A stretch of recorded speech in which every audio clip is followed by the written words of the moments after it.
अस्सलामुअलैकुम प्यारे भाइयों, इस वीडियो में हम बात करेंगे हदीस नबी सल्लल्लाहु अलैहि वसल्लम की रोशनी में।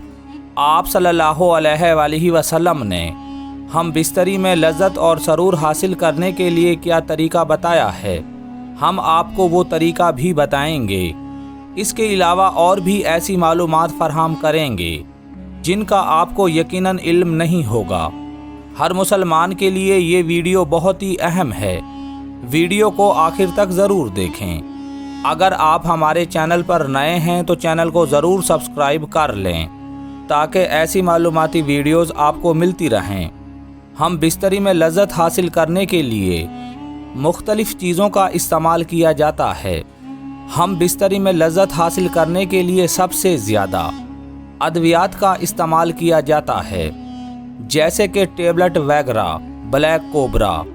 इनके अलावा और भी बहुत सी अद्वियात मौजूद हैं। ऐसी अद्वियात का इस्तेमाल करना ख़तरनाक अमल है और कुछ लोगों का ख्याल है कि देसी अद्वियात से कोई नुकसान नहीं होता। हम बिस्तरी के लिए आप जो भी मेडिसिन इस्तेमाल करेंगे, वो अंग्रेज़ी हो या देसी, हर मेडिसिन ख़तरनाक है। ऐसी मेडिसिन का सबसे पहला हमला गुर्दों पर होता है। ऐसी मेडिसिन का मुसलसल इस्तेमाल गुर्दे फेल होने, दिल का दौरा पड़ने या किसी वैन के फटने का सबब बन सकता है। हदीस मुलाहिज़ा फरमाएं। हज़रत इब्ने अब्बास रज़ी अल्लाह अन्हो फरमाते हैं, अल्लाह ताला इब्ने उमर रज़ी अल्लाह अन्हो का ये वहम मुआफ़ फरमाए। अंसारियों का ये कबीला बुत परस्त था और इनके करीब अहले किताब यहूदियों का कबीला था। वो लोग अपने आप को इन अंसारियों से अफजल समझते थे और अंसारी लोग बहुत सारे अमूर में इन यहूदियों की पैरवी किया करते थे। और अहले किताब की एक आदत ये थी कि वो अपनी बीवियों से सिर्फ़ एक ही अंदाज में हम बिस्तरी किया करते थे, और वो अंदाज ऐसा था जिसमें औरत के पर्दा का इंतहाई ख्याल रखा जाता था। तो अंसारियों के इस कबीले ने भी इनकी इस आदत को अपना रखा था, जबकि कुरैश के इस कबीले में ये आदत थी कि इनके मर्द औरतों को नापसंदीदा तरीके से बेपर्दा कर लिया करते थे और इनको कभी सीधा लिटाकर, कभी उल्टा लिटाकर, कभी अगली जानिब से और कभी पिछली जानिब से शर्मगाह से लज़्ज़त हासिल करते थे।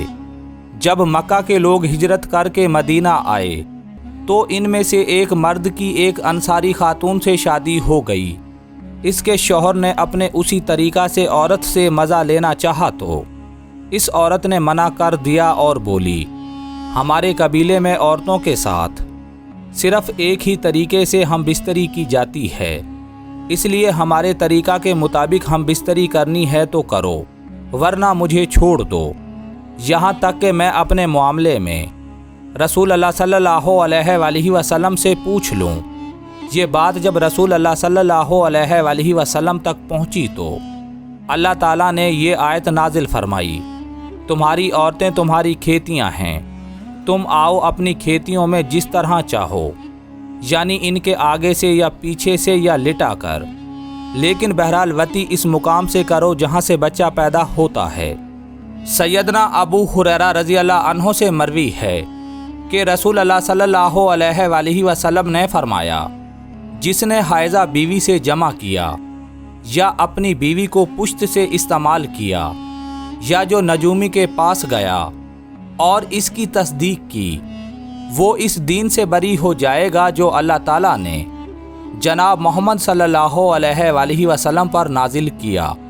सैयदना अबू सईद खदरी रज़ी अल्लाह अन्हो से ये भी रवायत है कि नबी करीम सल्लल्लाहु अलैहि वसल्लम ने फरमाया, जब आदमी जमा करने लगे तो वज़ू करे, इसी तरह जब दोबारा जमा करना चाहे तो फिर वज़ू कर ले।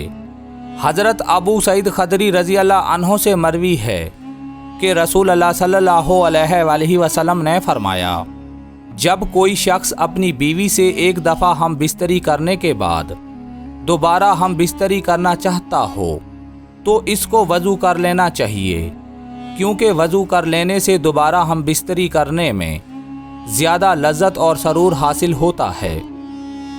حضور نے فرمایا اللہ اس شخص کے چہرے کو تر و تازہ رکھے جس نے میرے سے کوئی حدیث سنی، پھر جیسے سنی ویسے اسے آگے پہنچا دیا۔